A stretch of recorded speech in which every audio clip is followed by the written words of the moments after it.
What is going on, you guys? Petplatypus here, and it is time to review My Hero Academia, Episode 12. This fucking episode, dude, before I get to the fight, I want to get the technical aspects of the episode out of the way and talk a little bit about the characterization. In terms of the technical aspects of the episode, the pacing was really solid. It wasn't too fast, it wasn't too slow, had just the right amount of, not the right amount, but it had just the right pacing for the episode. I thought it was really, really well paced. In terms of the art and animation, the animation was obviously fantastic for a majority of it, though the art did suffer in spots during the fight sequences, especially towards the end. It was nothing too bad. It looked really, really cool, regardless of some of the sloppy art that was thrown in here and there. Nothing that was on screen for more than like a couple seconds. I just kind of have an eye for that stuff because I review the episodes. So yeah, there was a little bit of sloppy artwork here and there, but nothing that would detract from the overall quality of the animation too much, which is really fantastic. It was probably the best, definitely the best animated episode of the entire series, and it looked great. So, animation, definitely on point, definitely fantastic animation, really good artwork overall with a couple of rough patches, and really good pacing. In terms of story progression, Nomu is now defeated, and we've only got the other two villains left, and All Might's run out of time, so we're definitely going to have to...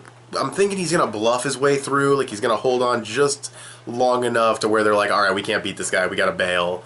And then All Might will transform back to normal. I don't know if the students will see him. I think all the students knowing his secret would be okay. It's definitely the villains you don't want to have know his secret. So, really good cliffhanger ending. Don't know what's going to happen with this dude with the hands. Now I'll move into characterization, because that's actually a good segue. The dude with the hands. When a hand gets knocked off his face, he says, "I'm sorry, father," and he puts it back on, and we see that his face is kind of fucked up underneath, just a little, we get a little bit of glimpse of it. I feel like there's going to be more to this guy.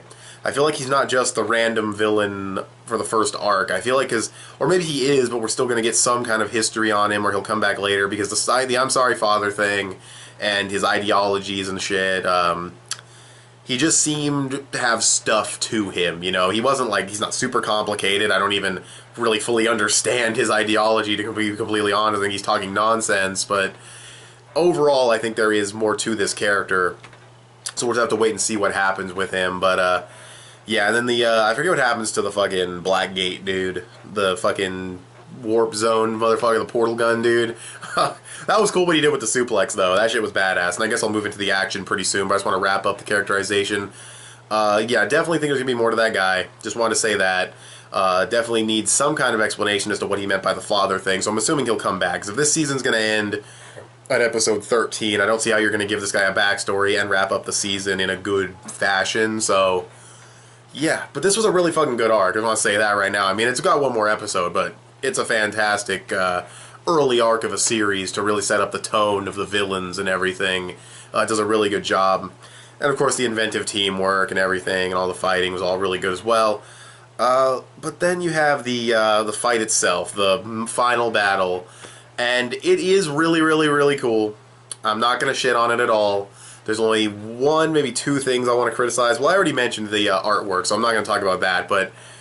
well, I guess I am kind of mentioning the art. The Rapid Punch Clash. Gotta say, the Rapid Punch Clash, I wasn't feeling it. I've seen anime with smaller budgets of animation do better Rapid Punch Clashing.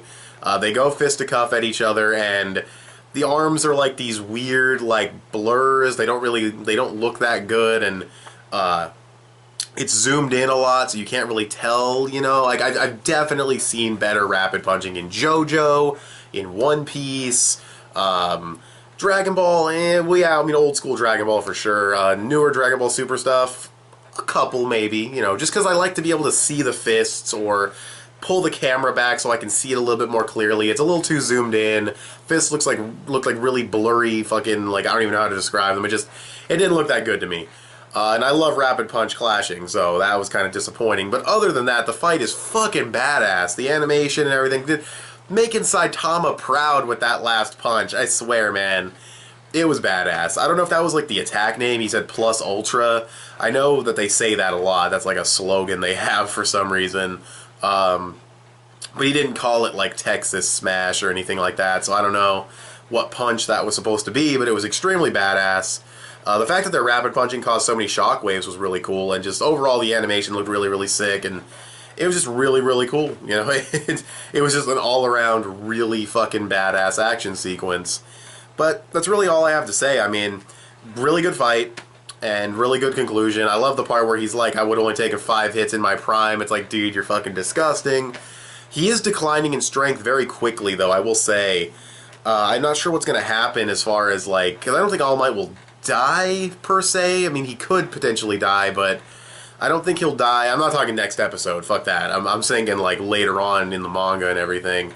Like, later on down the road, he could die or just have to retire, because he's declining really fast, so I don't know how much longer you can really drag out All Might, you know, in combat and everything, and getting weaker and weaker, because he's getting weak very quickly. At least that's how it seems like it's depicting it, so definitely curious how they're going to handle All Might in the future, but with only 1 episode left, I'm assuming, I don't think we've had any confirmation of extending the season or anything, so with 1 episode left, I'll give my thoughts on the overall season a little bit in that video, and then once the English dub wraps up, I'll watch that, and then give you guys a full season review, but I definitely thought this was a really good arc. But anyways, is that pretty much it? That's pretty much it, though, right? I mean, I talked about the fight, I talked about the art and animation and everything. It was a fantastic episode. I'd probably give it a solid 9 out of 10, 9 to 9.5 out of 10. I thought it was a really, really fun, really fantastic episode from a combat standpoint, because that's the main thing that's on Showcase here, is the combat. And the animation does do the combat justice, outside of that rapid punching, which I thought could have been a lot better. Other than that, really, really great episode. So what did you guys think of this episode of My Hero Academia?